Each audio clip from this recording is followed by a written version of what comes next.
07 unit number 3 organisation buying process by category.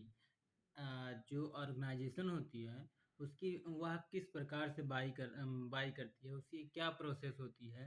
क्या हम लोग जैसे generally store store bye store या फिर कहीं घूमने गए तो मतलब कुछ खाने पीने का मन किया वैसे परचेज कर लिया, कुछ देखा कुछ अच्छा लगा वैसे परचेज कर लिया, या फिर मोहल्ले में आया कोई सा भी चीज़ मतलब क्या कहते हैं सेल हो रहा है, हम लोग परचेज़ कर लिए। या फिर कहीं ऑकेज़न पे जाते हैं तो हम लोग मतलब बहुत सारी चीज़ें हम लोग परचेज़ करके रखते हैं। कोई सीज़नल मौसम चल रहा है तो हम लोग ऐसे जनरली जा कर के परचेज़ कर देते हैं। बट क्या मतलब उसकी क्या प्रोसेस होती है जब एक ऑर्गेनाइज़ेशन बाय करती है, तो क्या वह डायरेक्ट मतलब मैन्युफैक्चरर से जा कर के खरीद लेता है, या होलसेलर से बात करके उस वेबसाइट पे सर्च किया फिर उसको मतलब कॉल लगा के क्या तुरंत खरीद लेता है, उसकी क्या प्रोसेस होती है? क्या वह कब इनवॉइस जारी करता है, कब वह परचेज ऑर्डर जारी करता है, कब वह डेबिट नोट क्रिएट करता है, कब वह क्रेडिट नोट क्रिएट करता है। इन सभी के बारे में डेबिट नोट क्या होता है, क्रेडिट नोट क्या होता है, परचेज ऑर्डर क्या होता है, इनवॉइस क्या होता है, डिलीवरी नोट क्या होता है, क्रेडिट नोट क्या होता है, इन सभी चीज़ों के बारे में हम लोग आज समझेंगे, ठीक है? उसकी क्या प्रोसेस होती है कि हम लोग मतलब जब बाई करने से पहले हम लोग टेंडर प्रोसेस में कितना टाइम लगता है, हम लोग टेंडर भरते हैं, तो उसमें कितना टाइम लगता है, कितना दिन पहले हम लोगों को टेंडर निकालना चाहिए और हम लोगों को बाई किस प्रकार से करना चाहिए, टेंडरिंग प्रोसेस के थ्रू बाई करना चाहिए या फिर डायरेक्ट बाई करना चाहिए। तो इन सभी चीज़ों के बारे में आज डिस्कस होगी, ठीक है? तो वही कह रहा है कि क्या प्रोसेस होती है एक ऑर्गेनाइज़ेशन की बाइंग बाइंग पैटर्न की, वह कैसे मतलब वह बाई करने जाता है किसी भी कैटेगरी को, मतलब कोई सा भी कैटेगरी हो, इलेक्ट्रॉनिक हो, ग्रोसरी का हो, एफएमसीजी का हो, मतलब कोई सा भी चीज़ इलेक्ट्रॉनिक का हो, इलेक्ट्रिकल का हो, मतलब कोई सा भी चीज़ का अगर आपको बाई करना है, परचेज़ करना है तो उसकी क्या प्रोसेस होती है, उन सभी चीज़ों के बारे में पढ़ेंगे, ठीक है? नाउ इंट्रोडक्शन पार्ट कह रहा है category management is a process of manufacturers and the retailer working together to maximise profit, enhance the customer value and technique of the efficient consumer response. कह रहा है कि यह बहुत ही इम्पोर्टेंट होता है क्योंकि जो रिटेल बिजनेस होता है तो हम लोग क्या है डायरेक्ट कस्टमर के कांटेक्ट में रहते हैं, तो हम लोगों को पता चलता रहता है कि कस्टमर की ट्रेंड या डिमांड, नीड, वांट क्या है। वह मतलब किस चीज़ को मतलब किस टाइप के प्रोडक्ट को चाहता है, मतलब हमको एक्चुअल में पता होता है कि कस्टमर की क्या नीड है, मतलब कस्टमर क्या चाहता है, कस्टमर किस किस तरह मतलब किस ओर जा रहा है, इन सभी चीज़ों के बारे में हमको पता होता है, रिटेलर को पता होता है। फिर एक रिटेलर वही वही सब इन्फॉर्मेशन अपने सप्लायर को, अपने डिस्ट्रीब्यूटर को, अपने मैन्युफैक्चरर को वही इन्फॉर्मेशन प्रोवाइड करता है कि भैया आप जो कस्टमर है, कस्टमर इस टाइप की नहीं कुछ इस टाइप का प्रोडक्ट की डिमांड कर रहा है, इस टाइप की उसकी नीड है, इस चीज़ में उसका ज़्यादा अंदर रिस्पॉन्स आता है। तो मतलब उस टाइप की प्रोडक्ट, उस टाइप की इन्फॉर्मेशन को, उस टाइप की पैटर्न या उस प्रकार की शेप, साइज़ में या फिर कलर में मतलब मैन्युफैक्चरर उस प्रकार से मैन्युफैक्चर करता है प्रोडक्ट को, उसी को परसीव करता है। कह रहा है इसमें दोनों की भलाई होती है ना? जो एक रिटेलर की और एक क्या कहते हैं जो एक रिटेलर हो गया, मैन्युफैक्चरर, दोनों दोनों लोगों की इसमें फ़ायदा होता है। फिर कह कह रहा है इसमें इन्हेंस होती है, मतलब और ज़्यादा बढ़ता है कस्टमर वैल्यू, मीन्स जैसे कस्टमर की मनपसंद चीज़ अगर मैन्युफैक्चर हो करके आ रही है और वही चीज़ अपने मनपसंद से बाई कर रहा है तो उसकी वैल्यू तो बढ़ेगी ही बढ़ेगी। तो कह रहा है ये मतलब जो रिटेलर होता है यह बहुत इफिशिएंट मैनर में इसको किया जाता है। कह रहा most the prevalent in the fast moving the consumer sector. कह रहा है क्योंकि जो हम लोगों का सेक्टर है, जो कंज्यूमर बहुत जल्दी से मूव करता है, यह इंडस्ट्री बहुत जल्दी से मूव होती है, जैसे अगर लो प्राइस, हाई प्राइस, मतलब सब कुछ वैरी करती है ना, तो वही कह रहा है कि इन सभी चीज़ों के बारे में देखते हैं। कह रहा है हम लोगों का जो डायनेमिक नेचर का जो हम लोगों का बिजनेस है, कह रहा है सीएम जो कस्टम कैटेगरी मैनेजमेंट है is founded on the assumption that customer purchase decision are made from the variety of the product within the category, not merely by brand। कह रहा है कि जो कस्टमर परचेज करता है, उसकी डिसीजन किस प्रकार से होता है, वह केवल और केवल प्रोडक्ट की कैटेगरी ही नहीं खरीदता कि मतलब किस कैटेगरी में है, किस टाइप का प्रोडक्ट, बल्कि वह किस ब्रांड का है ना, उसका कंपनी क्या है, उस ब्रांड को भी देख के वह परचेज करता है, ठीक है। फिर कह रहा है it was the gain in the prominent as it believed to meet the customer need better than the standard brand। कह रहा है कि आप इसलिए मतलब आपको ज़रूरत होती है, अगर आप एक मैन्युफैक्चरर हैं, कि आप कस्टमर मतलब अपने ब्रांड को मतलब स्टैंडर्ड पे ले तो जाए, लेकिन उससे अच्छा कि आप अपने उस कैटेगरी को निर्माण करें जो कस्टमर की ज़्यादा मोस्ट डिमांडेड है। Then it would be the virtually impossible to keep the buying process straight without the grouping it item into the category। कह रहा है कि अगर आप कैटेगराइज नहीं करते हैं कि किस किस प्रकार की कस्टमर की डिमांड है, किस और उसकी वांट है, तो हमेशा आप मतलब ये अपने दिमाग में भ्रम मत पालिए कि आपकी कंपनी हमेशा सक्सेस में ही रहेगी। और यह इम्पॉसिबल है कि आप स्ट्रेट लाइन में जैसे सेम चीज़ें मेंटेन करते रहें कि हमेशा सच आप में फुटफॉल नहीं आएगी, ठीक है। कह रहा है in this unit you will be learn concept step of the category management. कह रहा है कैटेगरी मैनेजमेंट की क्या स्टेप्स होती है, क्या प्रोसेस होती है, इन चीज़ों के बारे में हम लोग अच्छे से पढ़ेंगे। कह रहा है category captain and the buying merchandise through the by open two by. कह रहा है कि कैटेगरी को जो मैनेज करते हैं ओपन टू बाई मीन्स क्या होता है। ओपन टू बाई का मतलब ये होता है कि जैसे कोई सा भी चीज़ परचेज करने से पहले हम लोग एक प्लानिंग बनाते हैं, एक बजट क्रिएट करते हैं कि इतने बजट में हम लोगों को अपने गुड्स या माल या स्टॉक इन्वेंट्री को परचेज करके रखना है। और इतने पैसे मतलब एक बजट तैयार करते हैं। बजट का मतलब यहाँ पैसे से रिलेटेड होता है, पैसा एलोकेट करते हैं कि 25,000 या 52,000 50,000 1,50,000 2 लाख या 5 करोड़ जो भी, मतलब उसके लिए पहले से ही फिक्स कर देते हैं, पहले से ही उसको एलोकेट कर देते हैं। कह रहा है you will the further learn about the fashion and the seasonal merchandise. कह रहा है हम लोग इन चीज़ों को भी मतलब अपने चीज मतलब ध्यान में रखते हैं, या चीज़ भी सीखते रहते हैं कि कौन सा चीज़ कौन सा मतलब मर्चेंडाइज फैशनेबल है, कौन सा मर्चेंडाइज सीजनल है, मीन्स कौन सा मर्चेंडाइज पूरे साल में चलता रहेगा, कौन सा ट्रेंडिंग में है, और कौन सा मर्चेंडाइज जो सीजनल वाइज आता है। कह रहा है in this blog budget planning. कह रहा है कि जैसे कुछ भी खरीदने से पहले हम लोग पहले बजट क्रिएट करके रखते हैं, है ना। उसके बाद में कि वह ग्रोसरी स्टोर है, मतलब किस प्रकार का आप टाइप का है ग्रोसरी के लिए से रिलेटेड, या स्टेपल टाइप का है। अच्छा यहाँ पे दो चीज़ें हैं, ग्रोसरी भी है और स्टेपल भी है। तो इसका मतलब क्या होता है, स्टेपल का मतलब ये होता है कि जैसे जैसे कुछ चीज़ें होती हैं जल्दी-जल्दी बिकती हैं, मतलब जल्दी-जल्दी वह सेल होती है ना? और उसकी डिमांड पूरे साल बनी रहती है, पूरे फाइनेंशियल एरिया में बनी रहती है, तो उसको कहते हैं स्टेपल प्रोडक्ट।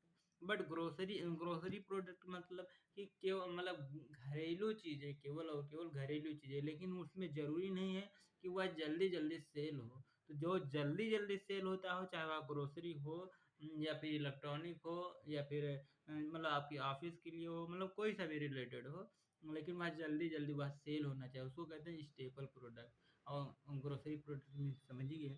कह रहे हैं making the family of the SKU makes the it easier category team and earlier to manage well take out the juice in the form of the profit as financial group set for the specific category. अच्छा यहाँ पे बहुत अच्छा बात लिख दिया है, यहाँ पे आपको ध्यान देनी बात है कि एस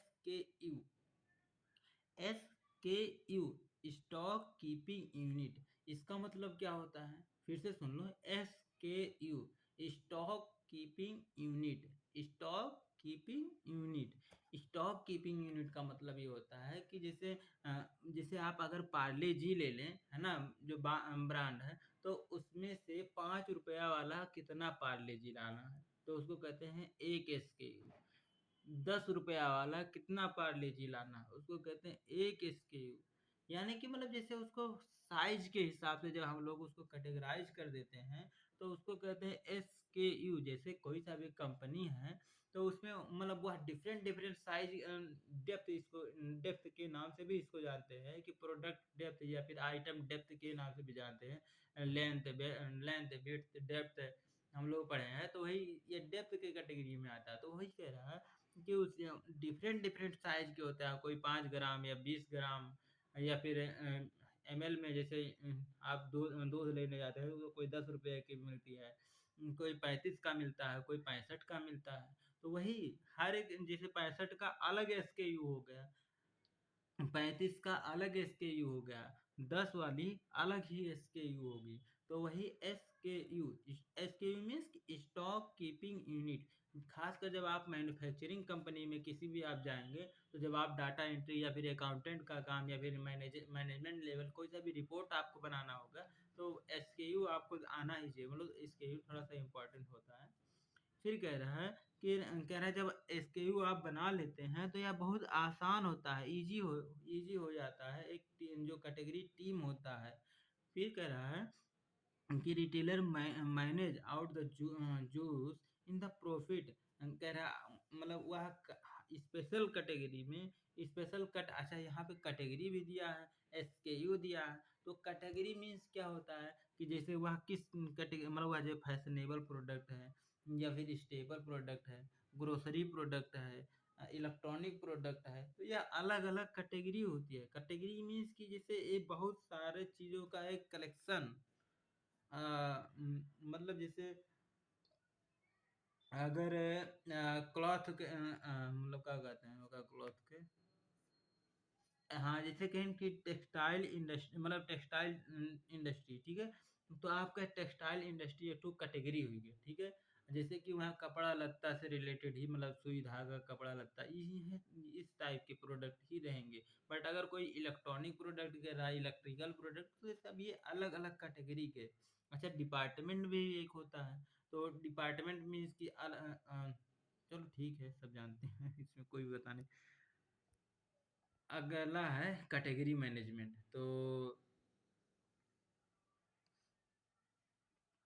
इसलिए हाँ, कैटेगरी मैनेजमेंट, ठीक है?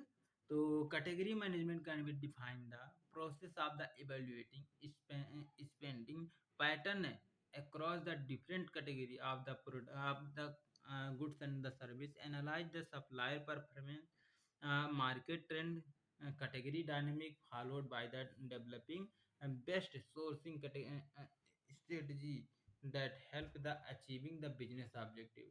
कह रहा है जो कैटेगरी होता है यह मतलब किसी भी स्पेशलाइज टाइप का होता है ना। मतलब जैसे आपने जैसे गुड्स तो बहुत सारे प्रकार के होते हैं। जैसे आपने इलेक्ट्रॉनिक प्रोडक्ट हो गया, तो वह एक कैटेगरी हो गई। मतलब जैसे सेम टाइप के आप समझ लो कि मतलब उसका जहाँ पे ग्रुप हो, कलेक्शन हो, उसको कहते हैं कैटेगरी।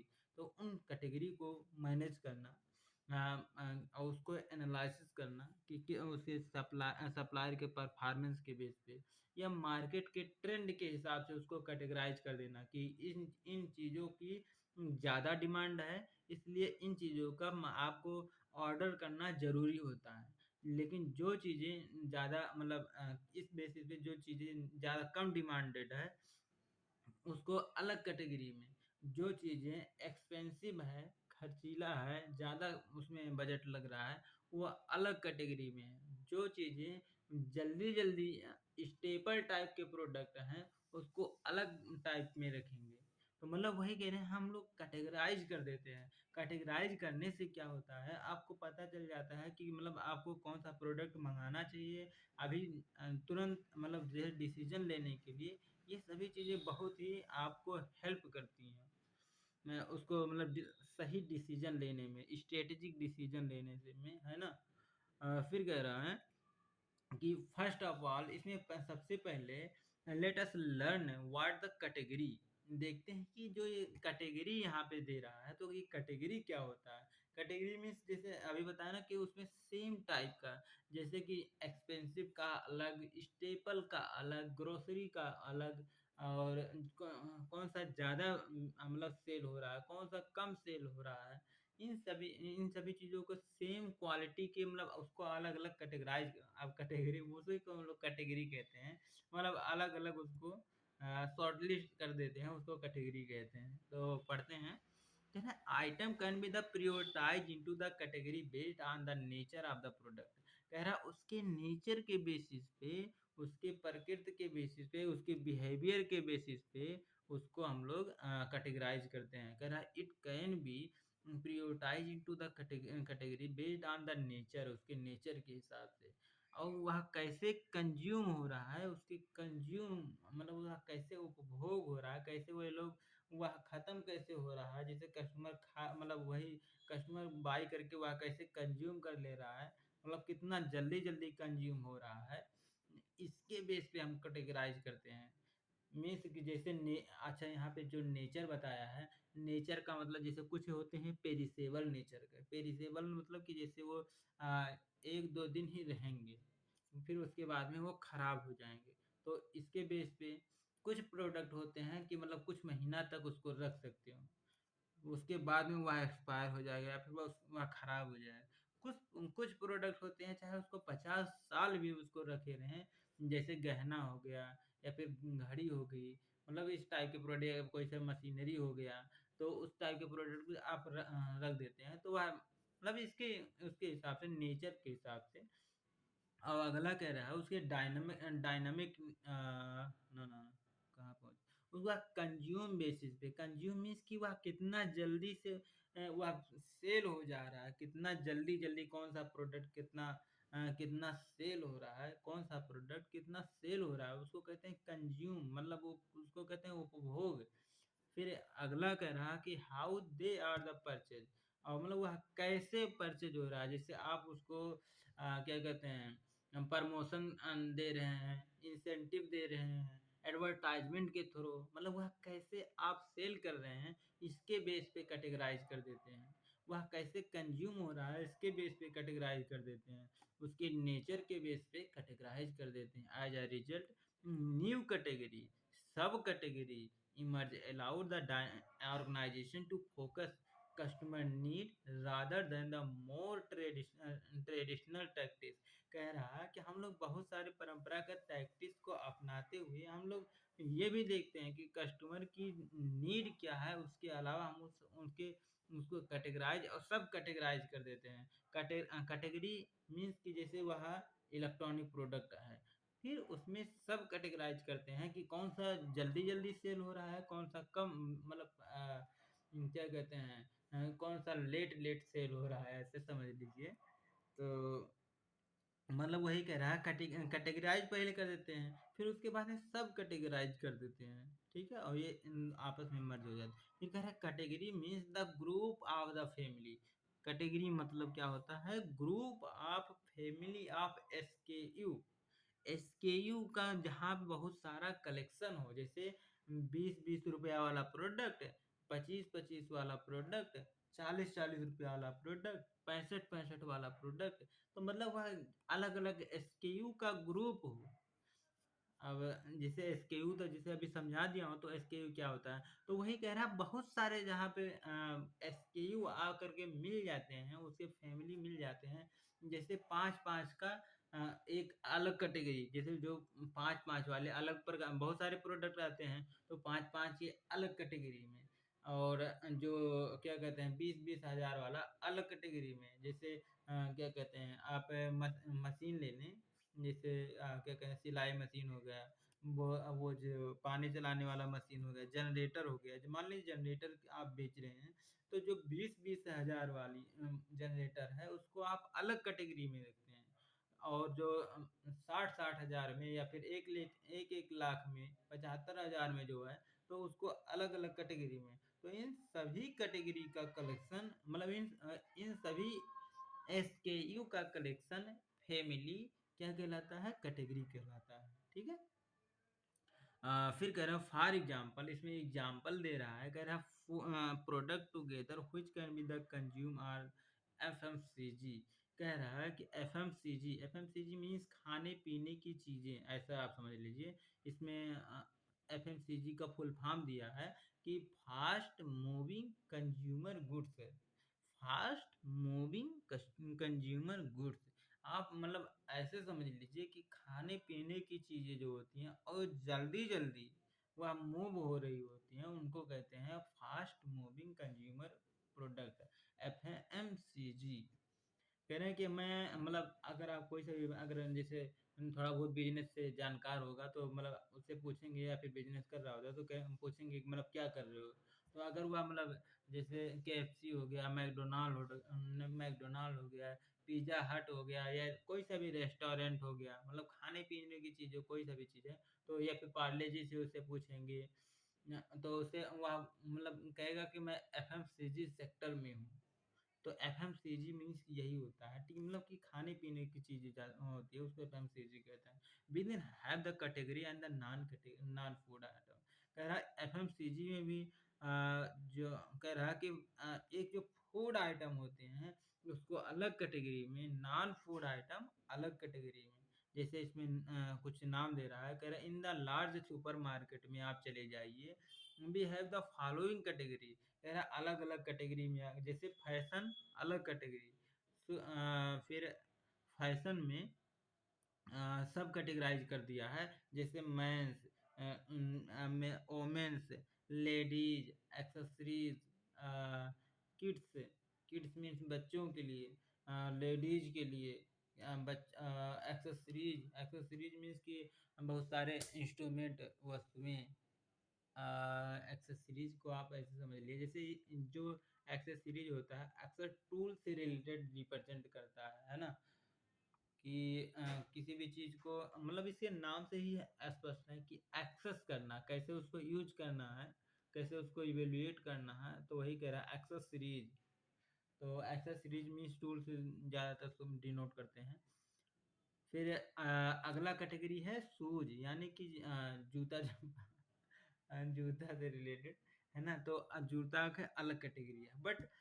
जूता को भी शूज को भी अलग अलग सब कैटेगरी में बांट दिया है जैसे main kids ladies and accessories same type का है ना सब कैटेगराइज कर दिया है फिर अगला है FMCG food FMCG non food home मतलब एक जैसे होम से रिलेटेड यानी ग्रोसरी से रिलेटेड अलग कैटेगरी वर्किंग जो प्रोफेशनल लोग हैं या फिर जो वर्किंग टाइप के हैं कि जैसे यूनिफॉर्म हो गया उनके लिए शूज हो गया तो मतलब जैसे वर्किंग के लिए या फिर काम करने के लिए कौन कौन सी चीज़ें हैं तो वो अलग कैटेगरी में प्ले यानी कि जैसे स्पोर्ट से रिलेटेड अलग ही टाइप का कैटेगरी बनाएंगे फ्रूट वेजिटेबल अलग कैटेगरी में फूड सर्विस मतलब जैसे क्या कहते हैं फूड सर्विस में जैसे थाली वगैरह आ गया तो कह रहे वही कह रहे हैं फूड सर्विस से रिलेटेड जो मतलब अलग कैटेगरी में कह रहा है there are the broad category as the mention above कह रहा है हम लोग जिससे ऊपर देख रहे हैं इतना सारा चीजें तो बहुत सारे कैटेगरी में बांट सकते हैं आप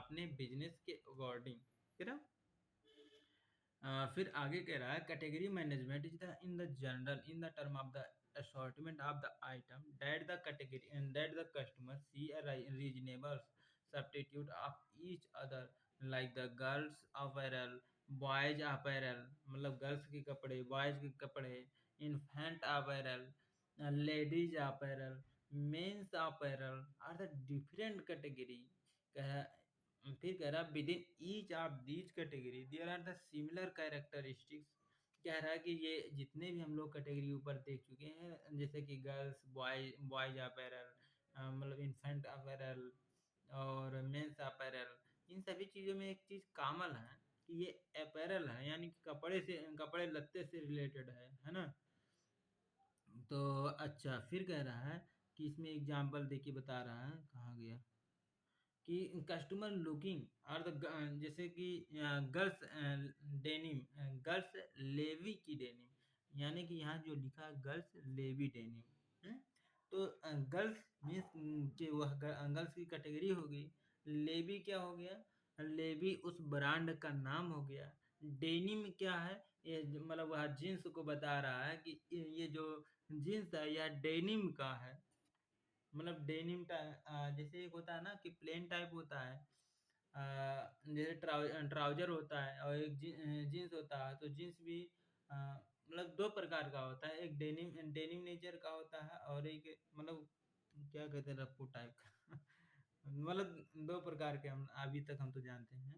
कह रहा है if the store does not have the same at least the alternate brand like the Lee and the same size style suit with the offered in the category.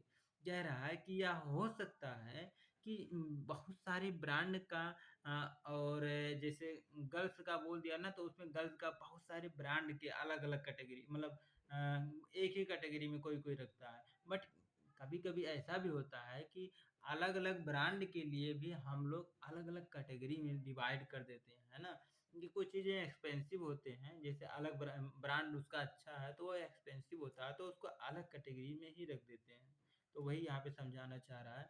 कह रहा है it is helpful if the merchandise also it is similar price point which may the apparel appeal to the customer. कह रहा है कि यह हो सकता है कि एक जो रिटेलर होता है या फिर एक जो बिज़नेसमैन होता है, वह अपने मर्चेंडाइज़ को अपने वह प्राइस के हिसाब से भी वह कैटेगराइज़ कर सकता है ना?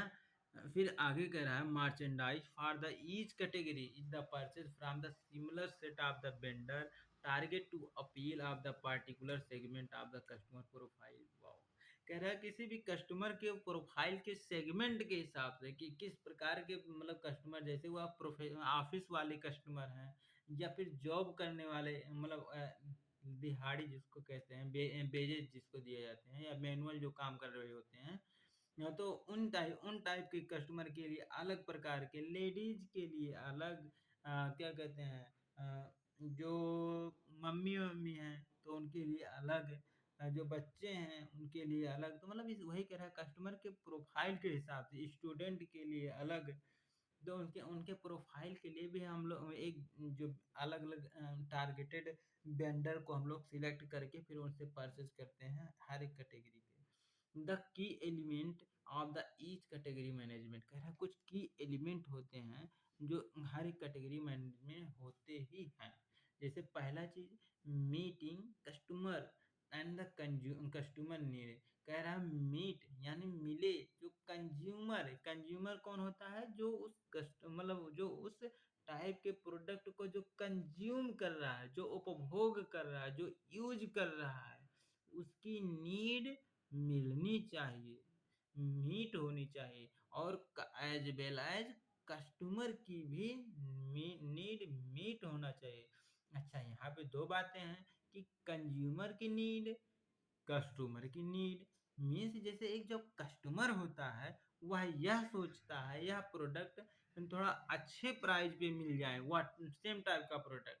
बट जो कंज्यूमर होता है जो यूज करने वाला होता है वह यह सोचता है वह मतलब क्या कहते हैं हम सस्ता में मिले लेकिन उससे अच्छा मतलब उसके साथ साथ एज वेल एज उसकी वैल्यू भी कुछ क्रिएट करके दी मीन्स जैसे वह चाह जैसे उसको मज़ा भी आना चाहिए जैसे वह कोई सा भी कैटेगरी कोई सा भी चीज़ अगर वो मतलब परचेज कर रहा है जैसे कस्टमर क्या हो गया जैसे मैं समझो रिटेलर हूँ मैं जा करके एक डिस्ट्रीब्यूटर से बहुत सारे 60-70 जनरेटर खरीद कर लेकर आया है ना तो मैं तो कस्टमर हो गया है ना। अब वही चीज़ें मतलब किसी श्याम जी को या राम जी को हमने हमने बेच दिया एक जनरेटर तो तो वो यूज करने वाला है तो उसको मतलब उसको क्या चाहिए कि उसको पैसे कम होने के साथ साथ जैसे मैं कस्टमर हूँ तो मैं सोचूँगा कि हाँ, मतलब जैसे जो भी परचेज़ कर रहा हूँ उसकी थोड़ा बहुत रीज़नेबल प्राइस पे मिल जाए। दोनों विन-विन सिचुएशन होती है ना वेंडर और रिटेलर के बीच में।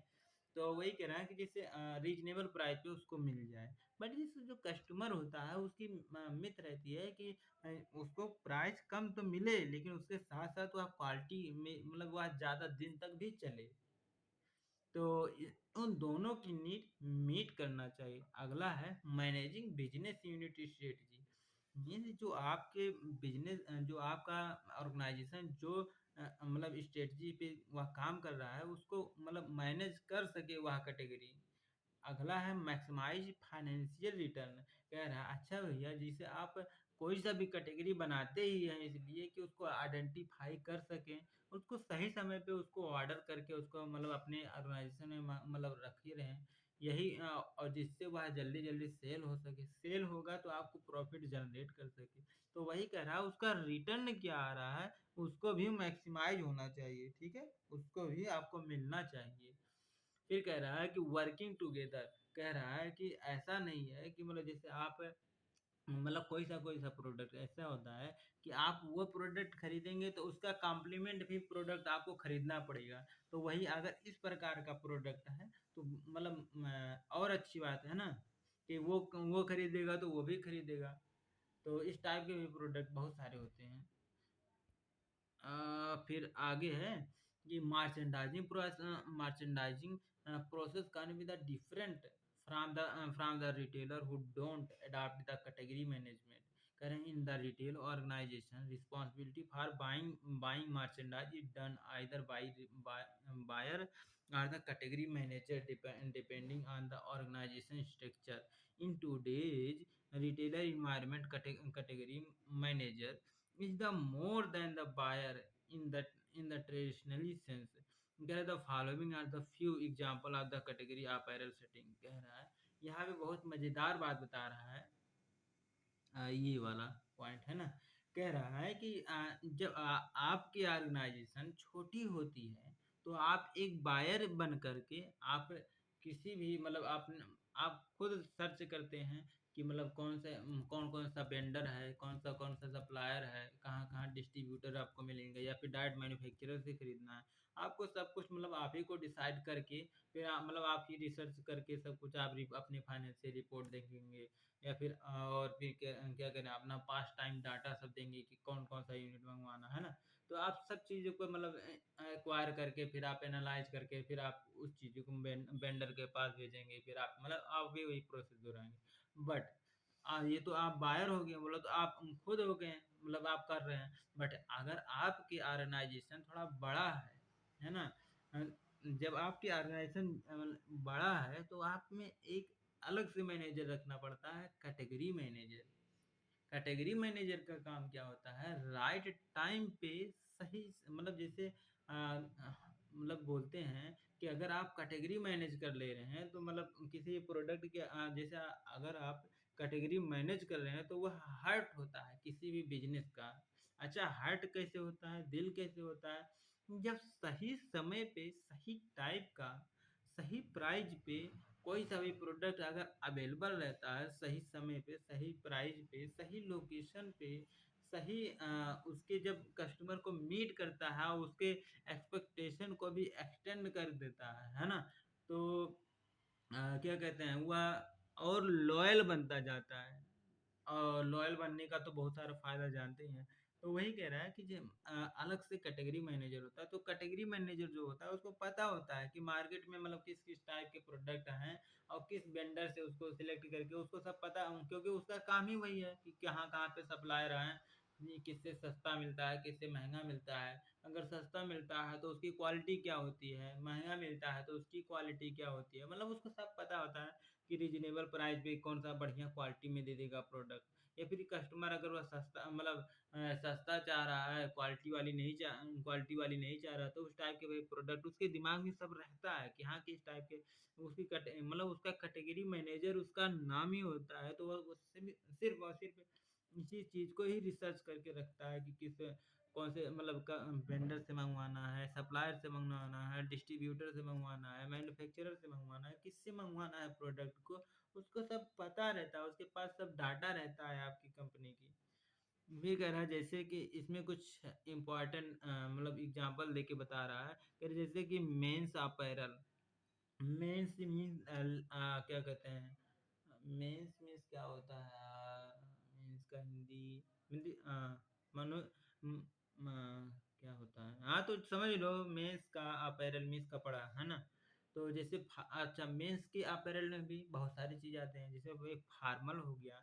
फार्मल मीन्स मतलब जैसे ऑफिशियल या फिर जैसे प्लेन टाइप इस प्रकार सा। और जैसे कैजुअल हो गया कैजुअल में जैसे शादी विवाह में इस प्रकार से। एथनिक हो गया एथनिक मीन्स के जैसे रेशम जैसे थोड़ा-सा भड़काऊ टाइप का। एक्सेसरीज़ होगी, एक्सेसरीज़ मीन्स जैसे टूल्स वगैरह हो गया और स्पोर्ट वियर हो गया। और स्पोर्ट वियर मीन्स कि जैसे खेल कूद के लिए तो अलग ही उसका टी शर्ट मतलब सब कुछ आता है उसका शूज, समझ लीजिए बहुत सारी चीज़ें आती हैं। वोमेन्स अपैरेल भी बहुत सारी चीज़ें होते हैं। अच्छा वोमेन्स की भी बहुत सारी चीज़ें होती हैं जैसे लाइक इसमें ज्वेलरी हो गया, पार्टी वियर हो गया, पार्टी में जाने के लिए अलग मतलब इसके लिए भी एक्सेसरीज होती हैं जैसे कंघा, बहुत सारी चीज़ें होती हैं। ड्रायर हो गया मतलब बाहर सुखाने के लिए, और फिर मतलब बहुत सारी चीज़ें होती हैं जिसे क्या कहते हैं इस्त्री आयरन होगा जो प्रेस करते हैं। कैजुअल कैजुअल मीन्स कभी-कभी पहनने के लिए, फॉर्मल मीन्स कि ऑफ़िशियल चीज़ें या फिर अच्छे प्रकार से मनई धारण रहने के लिए। अ, अब इसमें अगला दे रहा है, कह रहा है जैसे बेबी अपैरल में जैसे कि बेबी केयर प्रोडक्ट है, ये जो मतलब बहुत सारे प्रोडक्ट होते हैं तो क्या ही नाम लेना। बेबी कॉस्मेटिक एक्सेसरीज, बस हो गया। कह रहा है small and large squad to decision as the form in the some the internationally, नहीं पढ़ते हैं इसको। कह रहा है small and the large retailer require to make the decision about the thousand of individual item from the hundred of the vendor.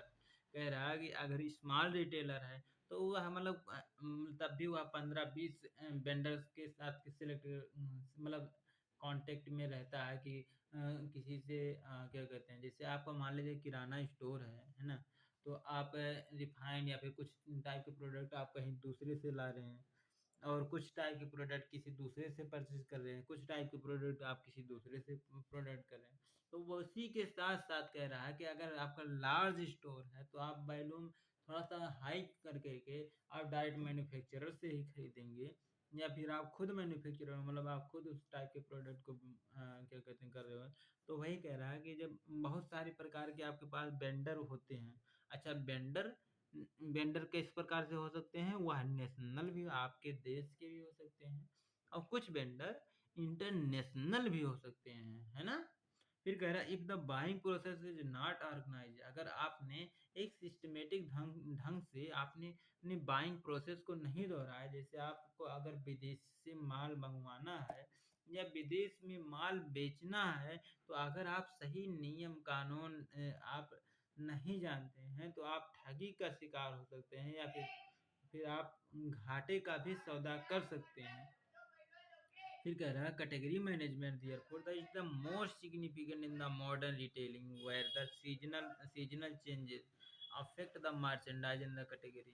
कह रहा है कि जो कैटेगरी मैनेजमेंट होता है यह बहुत ही मॉडर्न रिटेलिंग होता है। कह रहा है यह समय के अनुसार भी चेंज हो जाता है, यह ट्रेंड के अनुसार चेंज हो जाता है, यह कैटेगरी के अनुसार चेंज हो जाता है, यह सीज़नल नया सीज़न आ गया तो उसके अनुसार वो अपना रुख बदल लेता है। Perhaps the more crucial element of the success category management is the partnership between the retailer and the supplier. कह रहा है जब आपके रिटेलर और आप का जो सप्लायर है, जब एक सप्लायर और एक जब रिटेलर एक पार्टनर के रूप में, एक साथी सहयोगी के रूप में काम करते हैं, तो यह बहुत इम्पोर्टेंट होता है उनके सक्सेस होने के लिए। फिर से सुन लो, जब एक रिटेलर और एक क्या कहते हैं सप्लायर, आप सप्लायर कोई सा भी हो सकता है, वेंडर, डिस्ट्रीब्यूटर, इवन मैन्युफैक्चरर भी हो सकता है ना। तो जब आपस में मिल करके एक साथी सहयोगी समझ करके कि मतलब जैसे उसका भी बहुत ज़्यादा घाटा ना हो और आपको भी रीजनेबल प्राइस में हो जाए, ये मीन्स बिन बिन का जब सिचुएशन होती है तो मतलब आपकी सक्सेस होने की रेट बढ़ जाती है। अगला होता है पार्टनरिंग ग्रुप। पार्टनरिंग ग्रुप का मतलब क्या होता है? कह रहा है category management is the fact a complex and the dynamic process require the continuously monitor of for the successful retail venture. कह रहा है रिटेल वेंचर यानी रिटेल को सेल बेच करने के लिए या फिर सेल बाई करने के लिए, वेंचर माने विक्रेता होता है। तो कह रहे हैं इस प्रोसेस में यह बहुत कठिन काम होता है, मतलब यह थोड़ा-सा कठिन है, यह थोड़ा डायनामिक यानी कि यह थोड़ा चेंज टाइप होना है। ऐसा नहीं कि आपने एक बार कैटेगरी आपने मैनेज कर दिया कि हाँ, इस टाइप के, तो आपको बाद में एनालिसिस करने की ज़रूरत नहीं है। जैसे मार्केट के ट्रेंड में क्या चल रहा है, उसको भी आपको देखना पड़ता है। आपका बजट क्या है, उसको भी देखना पड़ता है। मतलब वही कह रहा हूँ कि जैसे आपने एक बार सेट कर दिया, तो आप ऐसा नहीं कि आप अब दोबारा नहीं, मतलब ये चीज़ें जो होती है कंटीन्यूअस मॉनिटर किया जाता है। ठीक है? फिर कह रहा several theories and the approach has been the कह रहा है कुछ थ्योरी हैं, मतलब इसको मैनेज करने के लिए, जहाँ इसमें 8 स्टेप बताया है ना? इसमें सर्कल के हिसाब से आप समझ लीजिए। कह रहा सबसे पहले डिफाइन किया जाता है कैटेगरी के, फिर एसेस किया जाता है रोल ऑफ कैटेगरी। तो डिफाइन ऑफ कैटेगरी मतलब कि आपको उस कैटेगरी की किस कैटेगरी की आपको नीड है, क्या है उसकी क्या ज़रूरत है, अगर वो ना रहे तो उसका फ़ायदा नुकसान सब कुछ आप समझ लीजिए। ठीक है? सबसे पहले आइडेंटिफाई किया जाता है, डिफाइन किया जाता है, परिभाषित किया जाता है। फिर उसके बाद में उसकी रोल, मतलब उसकी वह कितना प्रॉफिट, उसका रिटर्न ऑफ इन्वेस्टमेंट देखा जाता है कि वह, मतलब जैसे इस प्रोडक्ट को मंगवाएँगे तो आपको इतना फ़ायदा जनरेट करके देगा, और इस प्रोडक्ट को आप मंगवाएँगे तो आपको इतना प्रॉफिट जनरेट करके देगा। और ये भी देखते हैं कि इस प्रोडक्ट को मंगवाएँगे तो यह इतना जल्दी-जल्दी सेल हो जाएगा, और फिर इतना भले कम प्रॉफिट दे रहा है बट जल्दी-जल्दी सेल हो रहा है, तो उसकी वजह से ओवरऑल मतलब आपकी एफिशिएंसी बढ़ती है। तो ये सब देखते हैं उसकी रोल, और उसकी एसेस द परफॉर्मेंस, परफॉर्मेंस तो यही होता है कि मतलब उसकी यही चीज़ है यार। फिर कह रहे set the objective and the target. कह रहे उसके ऑब्जेक्टिव क्या है, उसका टारगेट क्या है, ये भी सेट करके रखते हैं। जिससे आपको क्या होता है, ऑब्जेक्टिव कब बनाना पड़ता, मतलब ऑब्जेक्टिव तो बनाना ही पड़ता है। जैसे सीज़नल टाइप में जब कोई सा भी सीज़न आता है, या फिर कोई सा भी चीज़ त्योहार आता है, कोई सा भी फेस्टिवल, या फिर कोई सा भी इवेंट, कोई सा भी चीज़, जैसे 26 जनवरी, 15 अगस्त, तो आपको इन सभी चीज़ों के लिए एक सेट करना पड़ता है कि हाँ, इतना हम लोग सेल कर देंगे इस टाइप के प्रोडक्ट को। बट अगर आप क्या कहते हैं, ऑब्जेक्टिव सेट नहीं करते ना, तो थोड़ा-सा मतलब एक लीनियर टाइप का चलता है, तो लीनियर टाइप का ना रहे, इसीलिए हम लोग उसके लिए ऑब्जेक्टिव सेट करते हैं कि जैसे एक मार्क डाउन हम लोग सेट कर देते हैं, है ना? मार्क डाउन का मतलब ये होता है कि जैसे आपने 10 जनरेटर बेच लिया महीने में, तो मतलब क्या कहते हैं, आपको इतना मतलब इतना सैलरी आपकी रहेगी ही रहेगी। बट अगर 10 के बाद अगर उसके ज़्यादा बेचते हैं, तो आपको कमीशन और उससे एक्स्ट्रा सैलरी के अलावा भी कुछ चीज़ें और चीज़ें दिया जाएगा। तो वही कहते हैं कि उसको ऑब्जेक्टिव सेट करना, कि मतलब इतना मतलब जैसे 2004 में हमको इतना, मतलब इतना हमको सेल करना है, या फिर 2026 तक हमको इतना सेट करके रखना है। तो उसको कहते हैं ऑब्जेक्टिव को सेट करना, या फिर टारगेट को अचीव करना। टारगेट मीन्स अचीव, गोल, वही चीज़ें। फिर कह रहा है डिवाइस द कैटेगरी। तो पढ़ते हैं, फिर देखते जाते हैं, है ना? फिर कह रहा है लेट अस द लर्न, कह रहा है एक-एक करके हम लोग सीखते हैं। कह द फर्स्ट स्टेप, कह रहा पहला कदम तो ये है कि category management in the cycle, namely define the category, the process of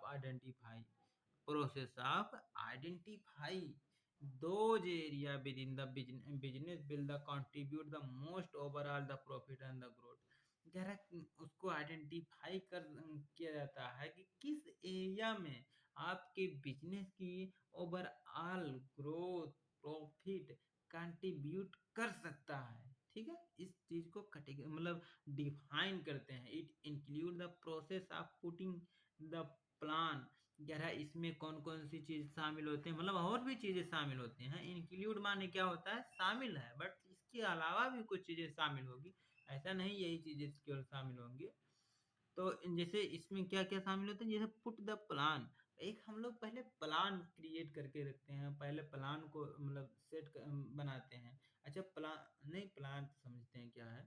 तो उसके लिए प्लान बनाते हैं into the place of objective desired result. जो आपकी डिजायर्ड रिजल्ट है उसको अचीव करने के लिए, उसको पाने के लिए हम लोग प्लान बनाते हैं, कह रहा with an end to end plan system, कह रहा retailer can reap the reward of the putting the plan into the practices and the monitor the trend. कह रहा है एक जो रिटेलर होता है अपने प्लान में भी सेट करता है कि जैसे हफ्ता दिन के बाद आपको मतलब ये त्योहार आएगा तो इसमें ये चीज़ें कंडीशन अप्लाई होगी। फिर और इतना दिन के बाद फिर ये चीज़ें आएगी तो इसमें ये चीज़ें मतलब कंपल्सरी होना चाहिए। बोले तो आपको हर चीज़, हर एक स्टेप आपके प्लान के अंदर मेंशन होना चाहिए। ज़्यादा से ज़्यादा चीज़ें आपको मेंशन करके रखना चाहिए जब आप प्लान बना रहे होते हैं।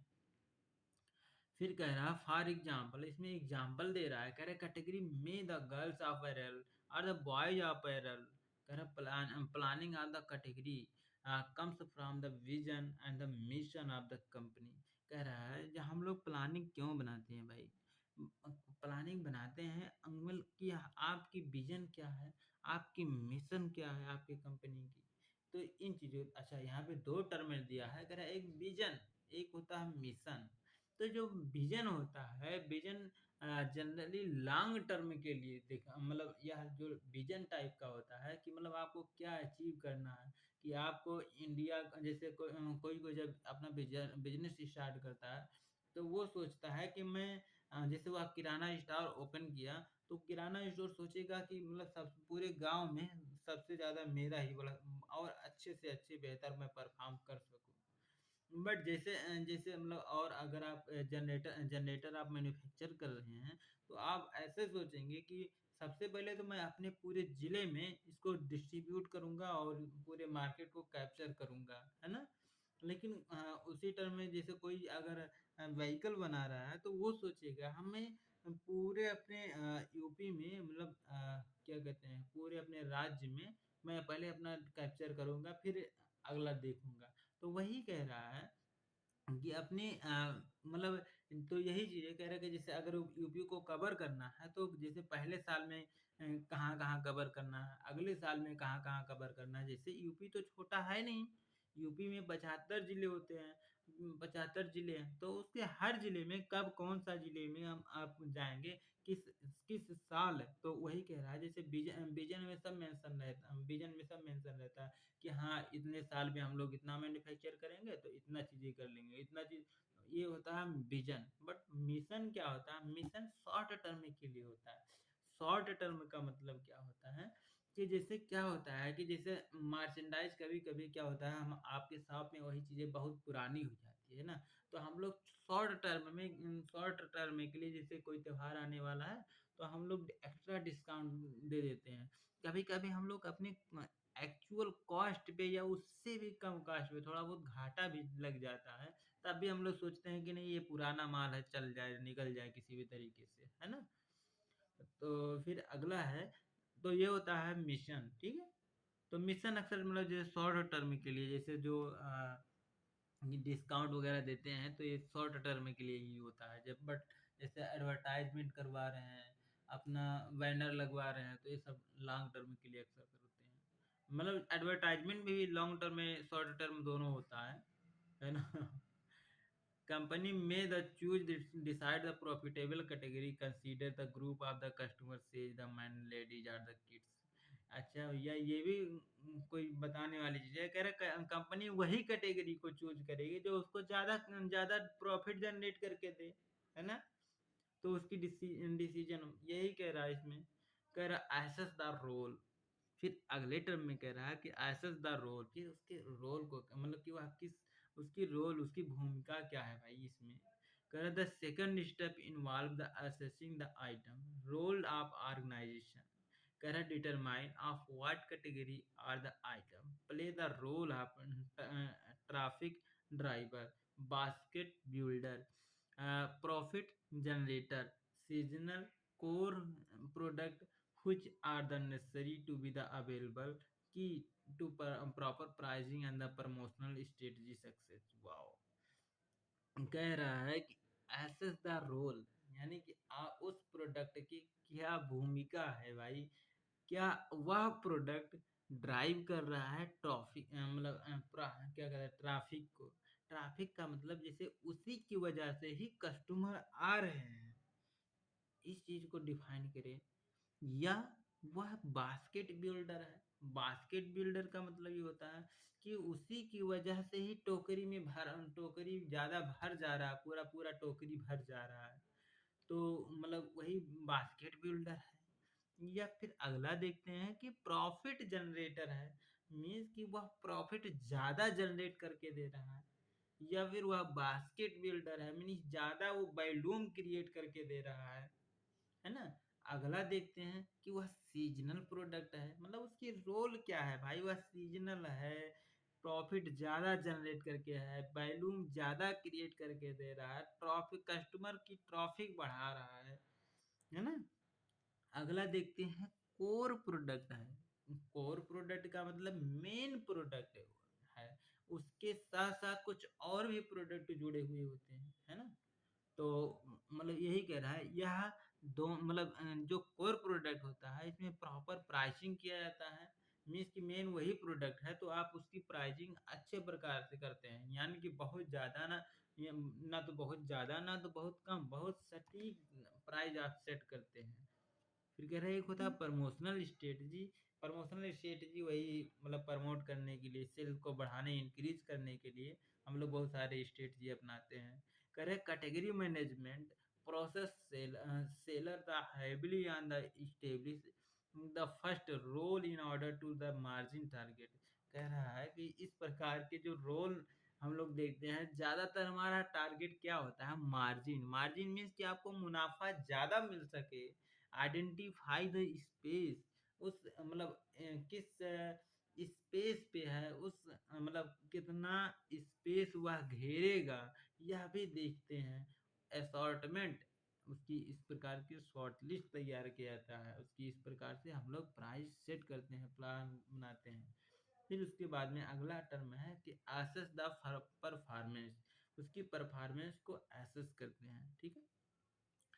उस परफॉर्मेंस को असेस करना मतलब क्या होता है कि जैसे वह किस प्रकार से, चलो पढ़ते हैं। कह रहा the third step that is the assessing the performance has the many meaning but it the define there is the regular measurement of the result and the efficiency of a particular category. A regular measurement of the performance toward the specific target is the very crucial for the success any effort.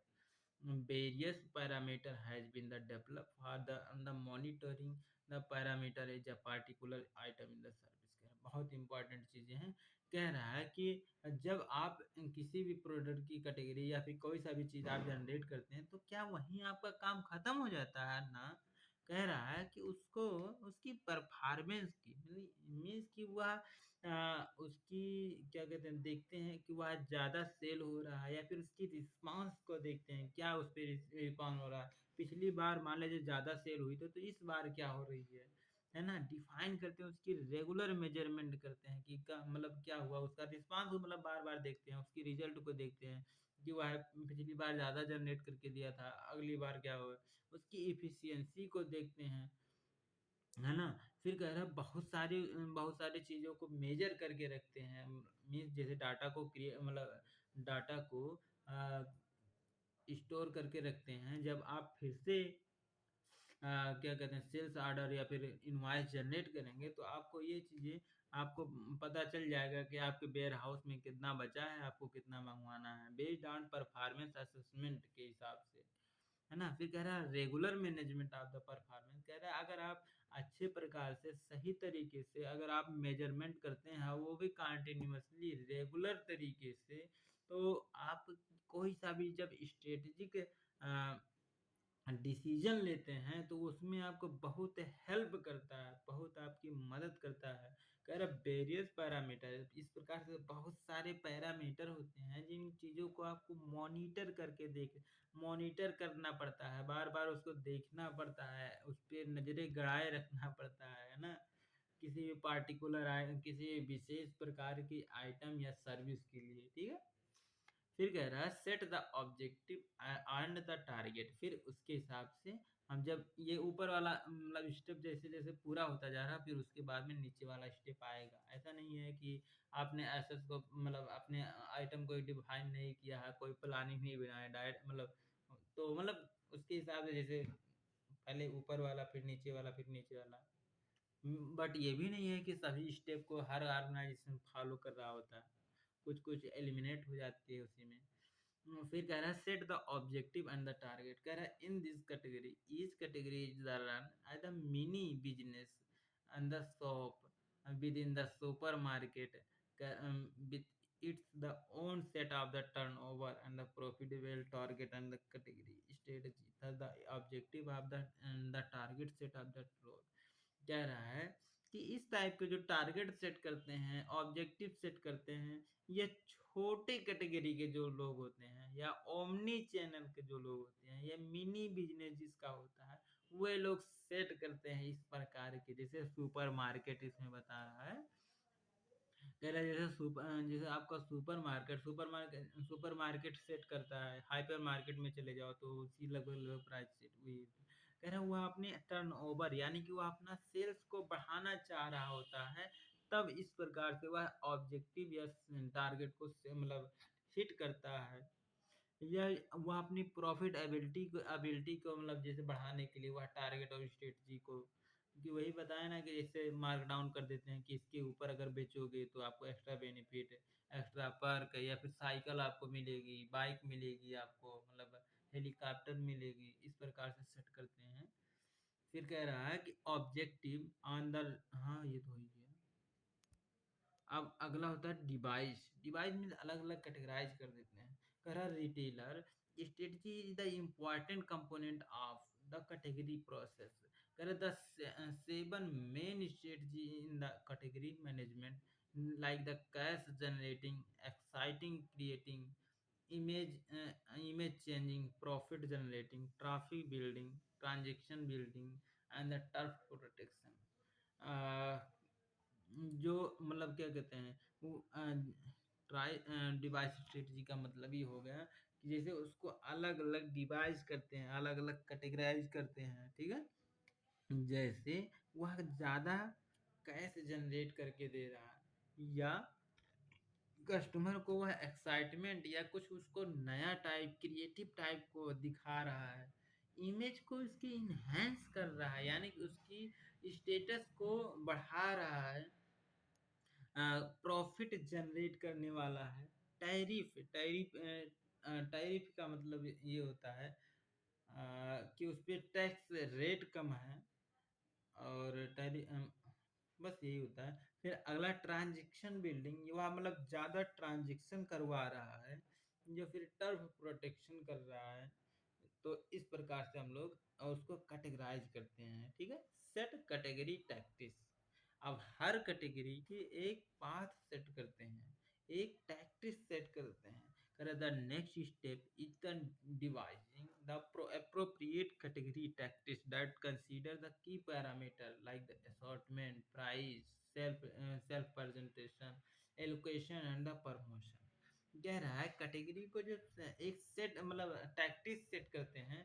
Tactics कैसे set करते हैं, जब हम लोग assortment यानी जब हम लोग शॉर्ट लिस्ट तैयार करते हैं, अलग अलग कैटेगराइज करते हैं, उस कैटेगराइज में उसकी प्राइसिंग सेट करते हैं। फिर उसे प्राइस को सेट करके उसके टैक्टिस सेट करते हैं, मतलब टैक्टिस का पाथ क्रिएट करते हैं, रोड मैप तैयार करते हैं। फिर सेल्फ प्रेजेंटेशन तक मतलब जैसे विजुअल मर्चेंडाइज टाइप के मतलब हम लोग करके उसका टैक्टिस सेट करते हैं, उसका रोड मैप तैयार करते हैं। एलोकेट करके आप जैसे कि वह नीचे ऊपर बीच में सेंट्रल मतलब कहाँ पे रहेगा, दाएं बाएं सब कुछ, तो उसको कह रहा है उसको एलोकेट करके वहाँ पे उसका स्थान दे करके फिर उसकी टैक्टिस यानी पाथ को सेट कर सकते हैं, रास्ते को सेट कर सकते हैं। प्रमोशनल चीज़ों को भी आप इंसेंटिव दे करके भी आप मतलब उसके टैक्टिस पाथ को आप सेट कर सकते हैं। अगला है इम्प्लीमेंटेशन। इम्प्लीमेंट यानी कि सुधार लाना तो भाई बहुत ज़रूरी है। जैसे कोई सा भी आपने मतलब सब कुछ बना लिया प्लान, बट उसको रिव्यू नहीं कर रहे हैं, इम्प्लीमेंट नहीं कर रहे हैं, ज़रूरी थोड़ी ना है कि जैसे आपका प्लान बन गया तो हमेशा आपको वही प्लान सेम रहेगा, वह चेंज नहीं होगा। तो फिर कह रहा है कि the next step is the dividing the appropriate category tactics. हाँ, ये तो हो गया। कह रहा after setting the category tactics, the next step is the implement of the tactics in the actual. कह रहा है कि जब हम लोग रोड मैप उसका तैयार कर देते हैं, सब कुछ उसका रास्ता बना देते हैं, टैक्टिस कैटेगरी का बना देते हैं, तो अगला चीज़ होती है कि उसकी एसेस करना, उसकी परफॉर्मेंस को कि क्या रिस्पॉन्स आ रहा है ना? तो उसके साथ अगर आपको कुछ कमी दिख रहा है तो उसको फिर से मतलब उसको उसमें सुधार लाओ, इम्प्लीमेंट लाओ, है ना? इम्प्लीमेंट करो। फिर कह रहा है रिव्यू। रिव्यू मीन्स कि उसको फिर से क्या कहते हैं देखो, कह रहा है the find the step in the category management cycle, review of the progress and मतलब वही कह रहा है कि मतलब अपने प्रोसेस को सब अपने टारगेट को मतलब सभी चीज़ों को उसको फिर से रिव्यू करो और फिर से वही मतलब क्या कहते हैं फिर से आपने ऑर्डर प्रोसेस सब कुछ चेक करो, है ना? कि पहला जैसे कि क्या कहते हैं उसकी रोल क्या है, उसको डिफाइन करो, है ना? उसके लिए टारगेट सेट करो। तो इन सभी चीज़ों को फिर से मतलब वही प्रोसेस दोहराओ, है ना? रिव्यू का मतलब यही होता है।